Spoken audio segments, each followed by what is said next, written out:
waktu di fatwa mati itu mengganggu nggak sih? Gimana perasaannya ketika itu? Kalau Nasir Abu Zaid di Mesir kan, wah dia gimana? Kalau Gus Ulil itu gimana ketika itu? Itu kan suatu dahsyat loh. Waktu saya di fatwa mati tidak ada sesuatu yang saya nggak merasa sesuatu yang spesial ya, aneh aja. Ngapain sebuah artikel kok membuat seseorang di fatwa mati gitu kan? Karena ya tadi saya bilang artikel saya sebetulnya berisi hal yang saya anggap tidak terlalu spesial karena itu sudah banyak dibicarakan oleh orang lain. Mungkin spesialnya adalah karena itu tadi yang Anda bilang, bahasanya to the point, straightforward, jelas, tanpa basa-basi, mengatakan apa yang ingin katakan dan tanpa ada babi bu, lip service I mean it, I speak it, I mean it, dan I speak it clearly. Nah itu yang mungkin spesial sehingga membuat orang langsung terjengkang dari duduknya. Rasanya gimana? Itu. Ya saya biasa saja. Cuma yang membuat saya kaget adalah belakangan saya mendengar ada berita bahwa ada orang-orang yang mau mencelakai saya dan kebetulan kan ada yang mengirim bom kan pada tahun di hutan kayu itu pada tahun berapa itu tahun 2011 masalah. 2011 ya. Yeah. Saya kaget juga. Oh ternyata serius itu ya. Oke Gus, terus ini Gus. Tadi bicara tentang bahwa tradisi Islam begitu dalam, begitu luas dan sekarang ini yang muncul di permukaan itu adalah yang sedikit dari yang banyak itu. Dan dalam perjalanan pemikiran Gus hingga saat ini, itu kan pasti ada perubahan-perubahan. Apakah trennya itu mengarah ke tradisi yang makin kaya atau sebaliknya? Kalau tren di masyarakat ya maksudnya. Tren di masyarakat yang terjadi malah pendangkalan ya.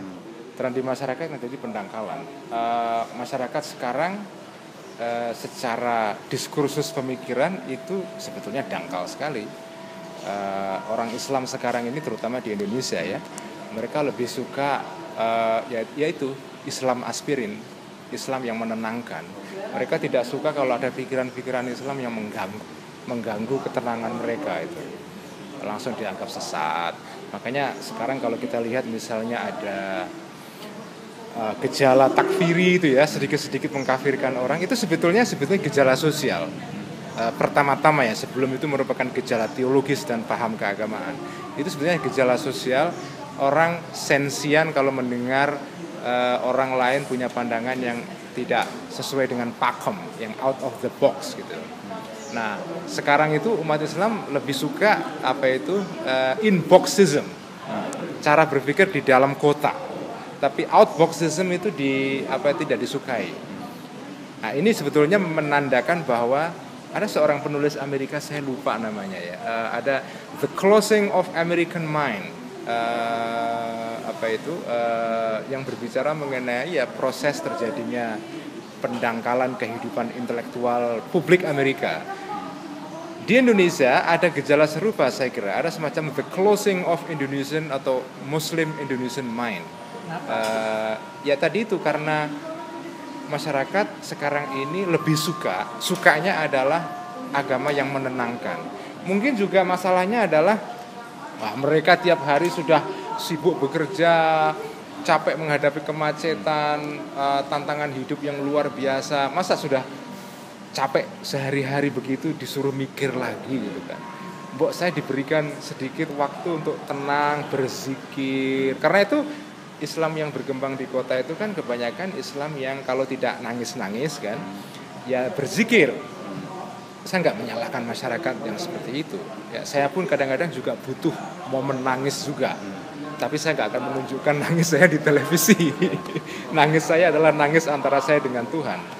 Saya bisa tahajud dan nangis, tapi tidak perlu saya tunjukkan di layar televisi. Nah, tapi memang begitu, masyarakat sekarang membutuhkan itu tranquility, spiritual tranquility, ketenangan spiritual ya. Tapi penjelajahan, penelaahan, kuriositas itu tidak terlalu dipentingkan. Karena kuriositas, keingintahuan, bertanya yang berbeda, mengusut-ngusut, menginvestigasi, itu membuat orang kan unsettled kan, tidak merasa tenang gitu loh. Itu dijauhi. Nah, tapi begini, saya sih optimis, ini mungkin gejala temporer. Nanti masyarakat Indonesia begitu sudah mulai kalau istilahnya Engelhardt itu dan Pipa Norris, kalau masyarakat Indonesia sudah masuk pada tahap post material, ya, artinya post material itu adalah per kapitanya sudah mencapai 15 sampai 20 ribu dolar per tahun, oke, income per kapitanya. Mereka sudah terpenuhi kebutuhan dasarnya, sudah nggak bicara soal besok makan apa gitu kan. Saya kira kalau sudah sampai pada tahap itu pemikiran atau paham atau tren keagamaan yang terlalu menekankan ketenangan itu pasti pelan-pelan akan berkurang. Orang akan bertanya-tanya juga, cari yang lain dong, ya, kayak gitu kan. Tapi kelas menengah selanjutnya dulu kan lumayan baik. Nah, kelas menengah Indonesia sekarang ini kan kelas menengah yang belum mapan juga. Kelas menengah baru yang masih insecure sebetulnya, ya. Masih belum tenang betul, belum stabil kan. Nah, saya belum menganggap kelas menengah kita itu kelas menengah yang post material, masih material. Nah, kalau kelas menengah kita sudah post material seperti dikatakan oleh Pipa Norris itu, nanti akan mencari itu yang lain-lain itu.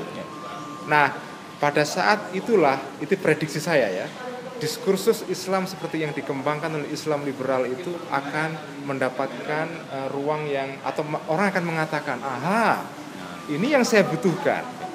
Itu zaman atau saat itu suatu saat akan datang. Ya. Terus ini Gus. Oke, tadi kita bicara mengenai itu. Terus Gus juga kan mengalami masa-masa tradisi ijazah gitu ya. Ilmu itu ijazah, belajar dari seorang ulama, kemudian guru diijazahkan, mendapatkan ilmu dan punya hak untuk berdakwah mengenai itu atau bahkan memahaminya lebih jauh lagi.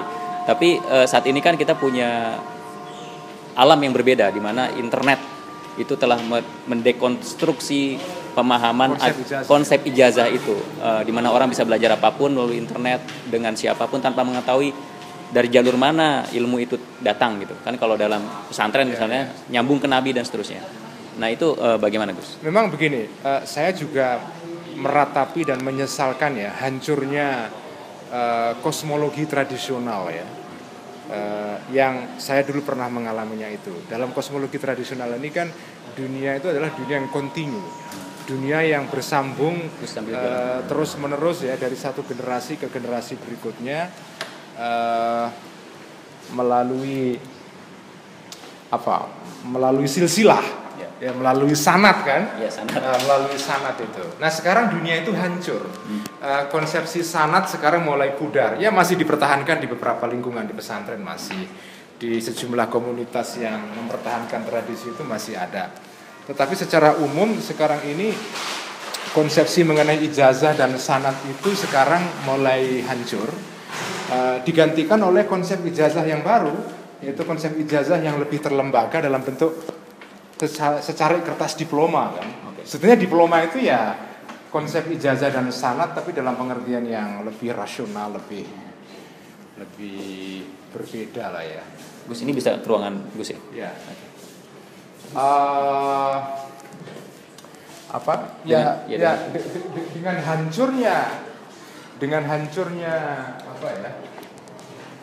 Dengan hancurnya dunia tradisional ini, memang sekarang itu terjadi semacam